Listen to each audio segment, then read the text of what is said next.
Un, 2, 2, 3. 3. Bonjour Hugo. Bonjour, Alors, Manuel. cette finale de Coupe du Monde, c'était votre 145e sélection en bleu. Est-ce que c'était votre dernier match en équipe de France? Oui, effectivement, après longue réflexion, j'ai décidé de mettre un terme à mon aventure avec les Bleus et de prendre ma retraite internationale. Quand avez-vous pris cette décision? Est-ce qu'elle a été difficile à prendre?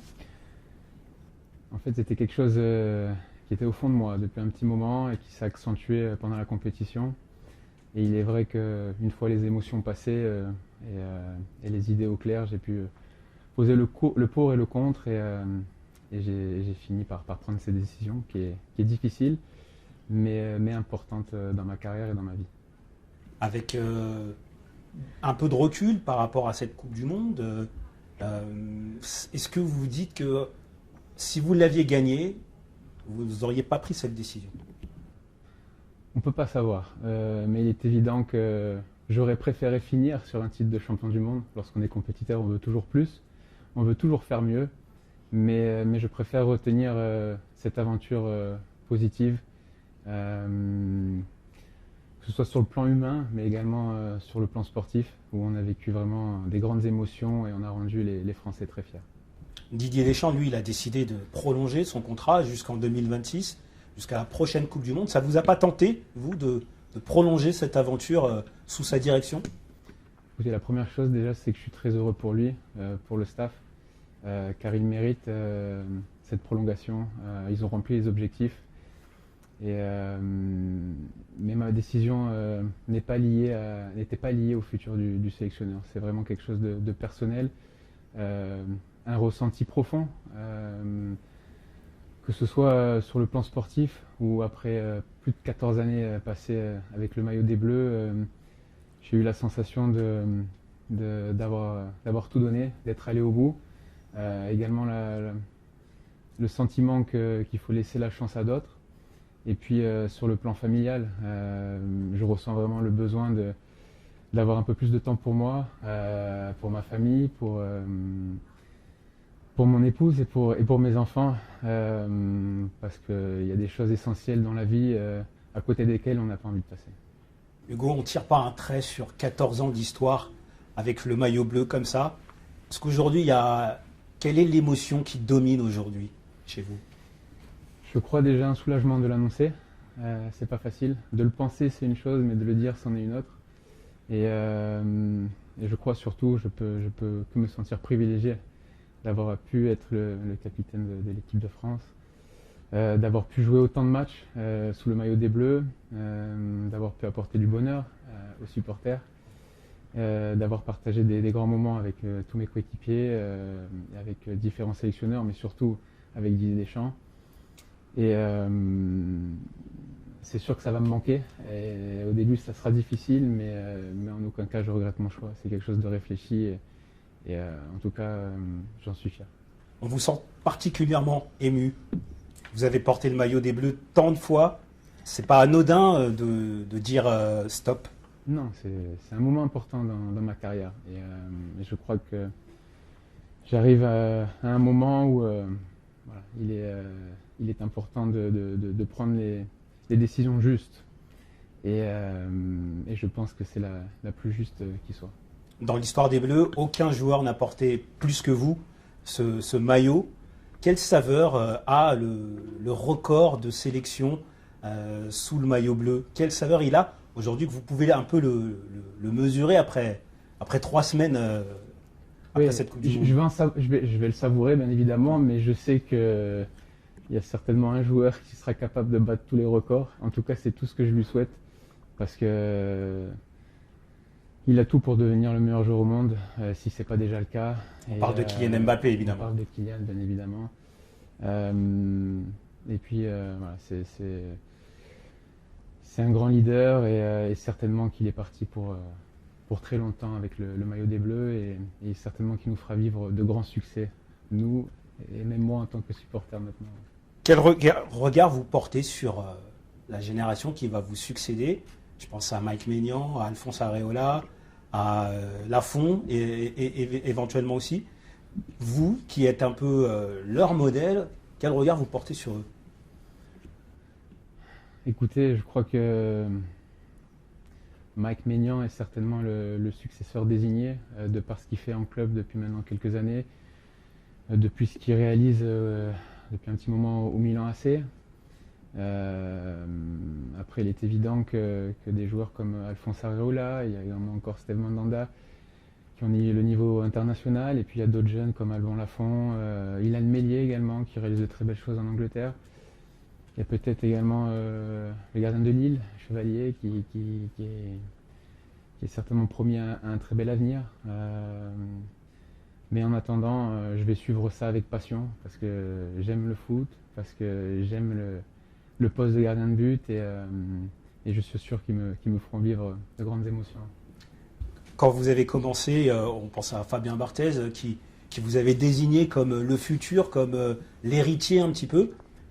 Vous, est-ce que vous sentez ce rôle, j'ai envie de dire, de passeur d'histoire un petit peu en équipe de France? Ouais, ça rajeunit pas, hein, pour être honnête.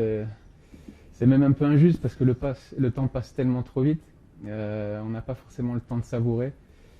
Mais je me souviens encore d'une poignée de main avec Fabien. À l'époque, je jouais à Nice et il faisait son retour en Ligue 1 au FC Nantes. Et puis j'ai eu l'occasion plus tard de discuter avec lui lors de rassemblements sous l'ère de Raymond Domenech et puis ensuite de Laurent Blanc. Et je crois que quelque part on est liés. Il y a également Joël Batz. Ce sont vraiment deux légendes de notre sport. J'ai beaucoup d'admiration pour eux et je resterai toujours le petit enfant admiratif lorsque je les verrai. Voilà, et j'espère avoir pu transmettre aux plus jeunes,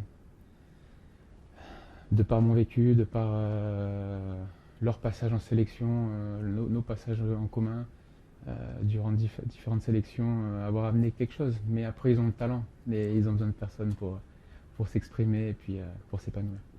Je vous propose maintenant de regarder quelques moments clés un petit peu de votre carrière en équipe de France. Je vous invite juste à cliquer sur les liens et la vidéo va partir.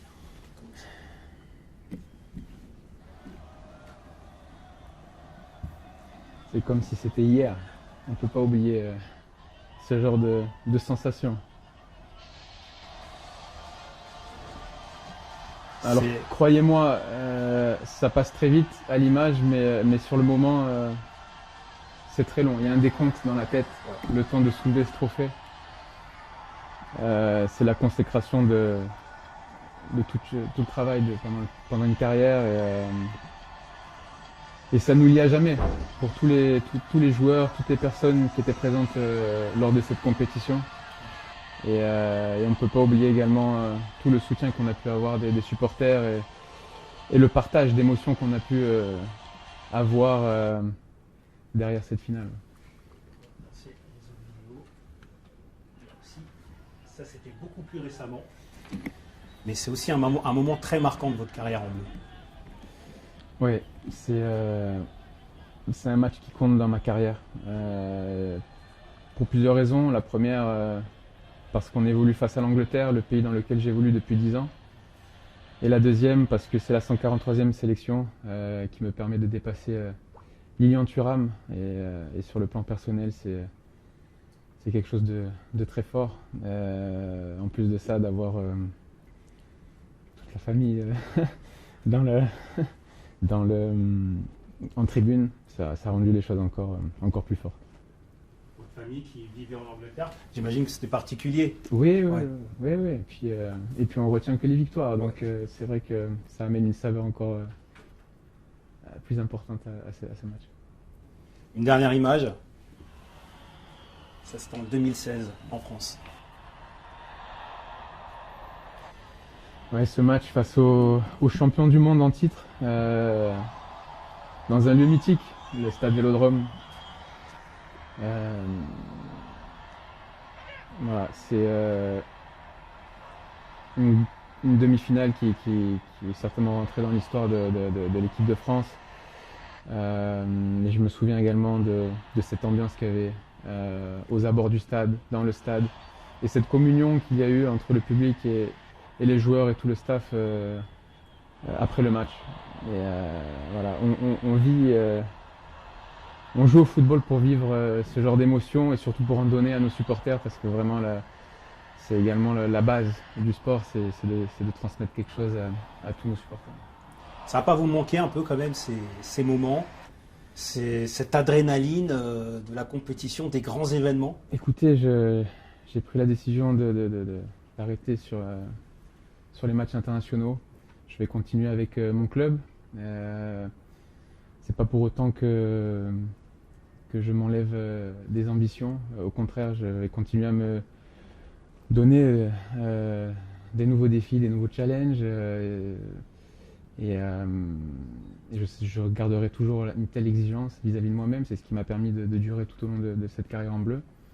Et j'espère connaître de nouvelles joies avec mes partenaires en club.